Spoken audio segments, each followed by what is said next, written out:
প্রধান উপদেষ্টা মহোদয়ের কাছে এসেছিলাম আমাদের কতগুলো রাজনৈতিক কনসার্ন নিয়ে কথা বলার জন্য।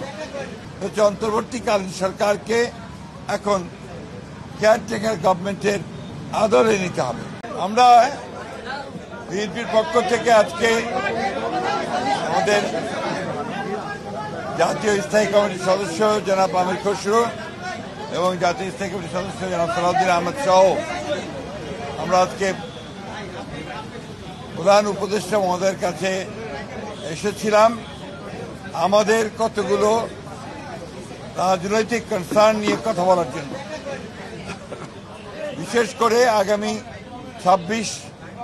2026 ফেব্রুয়ারি মাসে যে জাতীয় সংসদ নির্বাচন অনুষ্ঠিত হবে, সেই জাতীয় সংসদ অনুষ্ঠানকে অর্থবহ, নিরপেক্ষ, সকলের কাছে গ্রহণযোগ্য করে তোলার জন্য এই মুহূর্ত থেকে যেটা প্রয়োজন হচ্ছে অন্তর্বর্তীকালীন সরকারকে এখন কেয়ারটেকার গভর্নমেন্টের আদরে নিতে হবে। অর্থাৎ কেয়ারটেকার গভর্নমেন্টের বলতে আমরা যা বুঝাই, অর্থাৎ তত্ত্বাবধায়ক সরকার, সেই ভূমিকায় তাদেরকে যেতে হবে। সেই জন্য প্রথমেই যে বিষয়টির প্রয়োজন হবে তা হচ্ছে প্রশাসনকে পুরোপুরিভাবে নিরপেক্ষ একটা ধারণা জনগণের মধ্যে তৈরি করতে হবে। বিশেষ করে সেক্রেটারিয়েটে যারা এখনো আছেন, যাদেরকে চিহ্নিত ফ্যাসিস্ট যে দোষর বলা হয়, তাদেরকে সরিয়ে সেখানে নিরপেক্ষ কর্মকর্তা দেওয়ার জন্য আমরা বলেছি যে প্রশাসনেও, জেলা প্রশাসন বিশেষ করে, সেখানেও একইভাবে ব্যবস্থা গ্রহণ করতে হবে।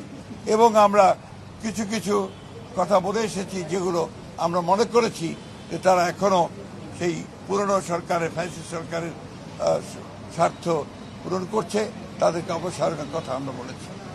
আমরা সেই সঙ্গে পুলিশের নিয়োগের ক্ষেত্রে, বিশেষ করে যে সমস্ত আপনার নতুন করে নিয়োগ দেওয়া হবে বা আপনার পদোন্নতি দেওয়া হবে, সেই ক্ষেত্রে একদম নিরপেক্ষ অবস্থা নেওয়ার কথা আমরা বলে এসেছি যে বিচার বিভাগে, বিশেষ করে হায়ার জুডিশিয়ারিতে এখনো যে সমস্ত ফ্যাসিস্টদের দোষর আছেন তাদেরকে সরিয়ে সেখানে নিরপেক্ষ বিচারকদের দেওয়ার ব্যবস্থা করতে হবে।